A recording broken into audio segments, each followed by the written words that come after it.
You keep asking, why don't people respect me? Why do I always feel so drained after talking to someone? Why do I feel exposed? Like, have you ever considered that maybe it's because you talk too much? Because why does everybody know your whole life story before they even know your name? Why does the person you met last week know about your breakup, your childhood trauma, your mom's illness, your dreams, your fears? Why? Because whether you realize it or not, every time you overshare, you are telling people loud and clear that you have no boundaries, that they don't need to earn your trust, and that you give full access to the deepest parts of you, no time, no effort, and no respect required. And then what happens? You get confused when they treat you casually. You're hurt when they say reckless things. Baby, you handed them the blueprint. You showed them exactly where the soft spots are. You gave them the code to your soul with zero requirements. So why would they treat you with respect when you introduced yourself like an open diary? Let that sink in. My name is Selma, and today we're talking about oversharing, the silent killer of your peace, your power, and your relationship. Okay, first of all, let's ask the real question. Why do you overshare? No, seriously, is it because you're just an open person? Is it because you believe in being real?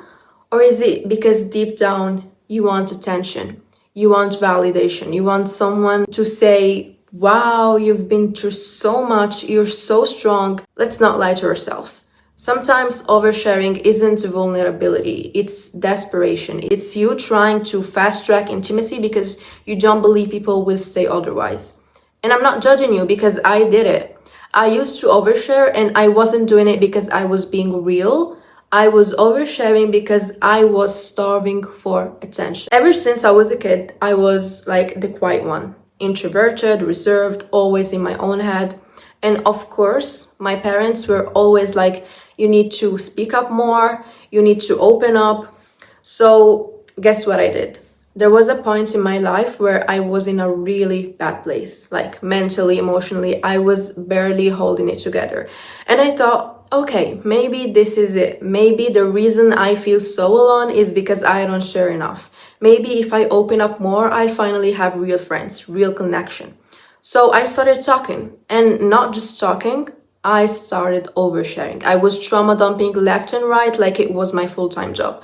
Like, girl, I was telling people I just met about my abandonment issues, my insecurities, my childhood, like it was some kind of free podcast episode. And I wasn't doing it because I was being authentic. No, I was doing it because I was desperate. Desperate for attention, desperate to feel important, desperate to be liked. I thought that being open would make people love me. Spoiler alert, it didn't. What it did do, it made people pity me. It made them uncomfortable. It gave them the gossip. And worst of all, it made me look weak. People weren't respecting me. They were looking at me like I was a walking red flag, a mess, a punchline. Honestly, I don't even blame them because I handed them the ammo. I gift wrapped my own pain and served it to people who didn't even earn my trust. And I paid the price. People stopped taking me seriously.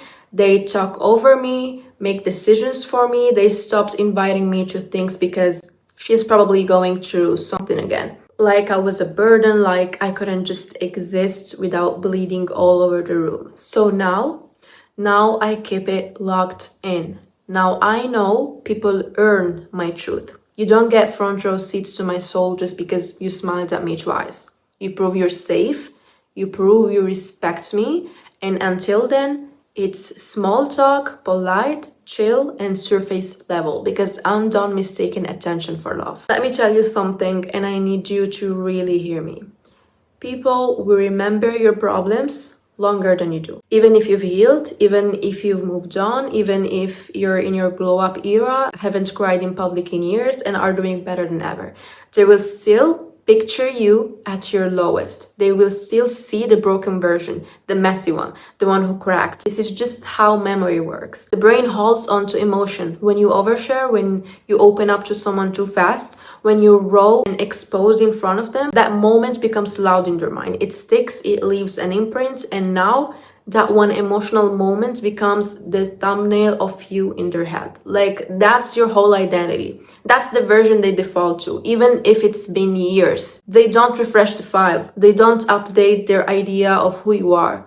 You've grown, you've worked on yourself, you're stable, you're confident, you're glowing. But in their mind, you're still the one who spiraled, the one who poured too much too soon, the one who cried and cracked open like it was normal. I've worked so hard to outgrow her, the old me.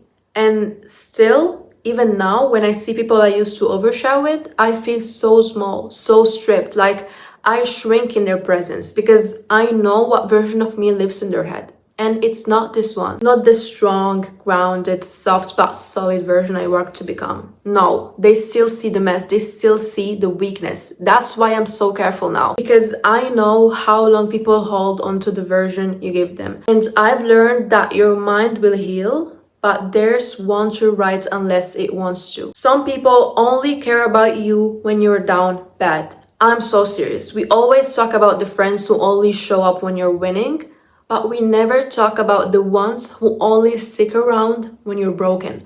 The ones who loved you more when you hated yourself. The ones who got uncomfortable the moment you started healing. Those are the ones you really need to watch. Ever notice how some people start treating you like a project after you overshare? Like suddenly they're the expert of your life. Suddenly they know what you need. Suddenly you're not even a real person to them anymore. You're just a broken thing they get to fix. It's almost like they feel better about themselves just by being around your pain. Because next to your mess, they get to feel put together. Next to your struggles, they feel wise, mature, stable. They feed off that imbalance. And that's why, listen to me, that's why they disappear when you start winning. That's why they act weird when your life gets better. That's why they can't handle your glow up. Because your strength threatens the version of you they kept in their mind. They can't say, I'm proud of you without sounding surprised. Like, wow, I just never expected that kind of success from someone like you. Excuse me? Like you were supposed to stay small so they could feel big. They were never rooting for you. They were just rooting for you to stay broken, because your brokenness made them feel whole. Stop giving that kind of access to people who only clap when you're suffering. If they can't handle your healing, they never deserved your hurt in the first place. And how to recognize these people? They're actually not hard to spot once you stop making excuses for them. First red flag, you know everything about yourself in front of them, but you know nothing about them. They keep their cards close. You've told them your childhood trauma, your everything, okay? And they've given you crumbs, surface level stories. Second red flag, they start acting like they're better than you. Like they've got life figured out when you're still working on yourself. You can feel the shift. Like suddenly every conversation is them teaching you something, correcting you, guiding you, like you're a lost little thing they're helping fix. Third red flag, they don't sound supportive, and your gut knows it. They say the right things with the wrong energy. That backhanded tone, that subtle judgment, that little pause before I'm happy for you, it's fake. It's forced. You leave conversations feeling drained instead of uplifted, because deep down, you know they're not celebrating you, they are tolerating you. Trust your gut. If something feels off, it is off. Real support doesn't make you feel small. Real friends don't need you to be broken for them to feel relevant. Even when you overshare the good things in your life, you are not safe. And I know what you're thinking, but I was just excited, but I thought they would be happy for me, but it's a good thing. You ever felt like the moment you shared your plans, your vision, your excitement, like, I'm gonna start this new business, I finally found what I love, I'm moving to a new city. Like suddenly everything just started to feel heavy. Like the momentum you had disappeared. Like the fire inside you dimmed a little bit after the conversation. You didn't know why. Baby, that's not in your head. That's not your imagination. That's your spirit registering the shift in energy. Because when you speak your blessings too soon, when they're still, soft, still fragile, still forming, you are putting them in the hands of people who do not have the capacity to hold them. And worse, some of them don't even want to. That excitement you feel, that sparkle in your eye, that alignment you finally found, Not everyone can stand it. And I don't care if they're family. I don't care if they've been in your life for years. I don't care if they said, I'm so proud of you. Energy doesn't lie. You felt that energy shift the moment the words left your mouth, because what you said activated something in them. And it's not admiration. It's actually comparison, insecurity, doubt. They're not clapping in their heart. They are calculating. They are telling themselves, she's getting ahead of herself. Let's see how long that lasts. I've never expected that success from, and now you're carrying that energy. Your blessing, your idea, your light, it's been touched, like spiritually touched. That's the evil eye, baby. That's exactly what it is. It's not always someone, lighting candles or whispering curses. It's the passive aggression. It's the fake smile. It's the friend who suddenly goes quiet when good things happen for you. The one I was talking about before. It's the cousin who only checks in to gossip but goes silent when you're winning. You felt it. Don't lie to yourself. Let's talk about the brain too, because psychology plays a part in this. The moment you say, I'm going to do this amazing thing, and people react, they praise you, they gas you up, your brain thinks you already did it. You get the dopamine, you feel accomplished, but guess what?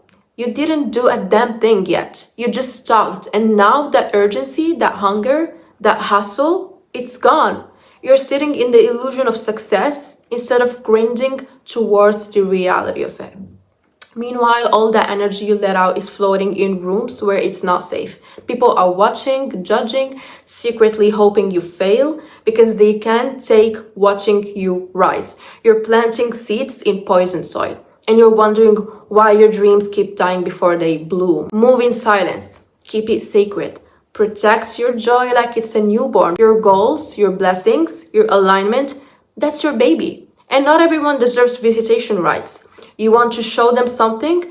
Show them the results. Let them find out when it's done, when it's blooming, when it's already rooted deep enough that no energy can shake it. And wear your protection spiritually and mentally. Pray, cleanse, stay grounded, whatever that looks like for you. Because the evil eye is not just some trend.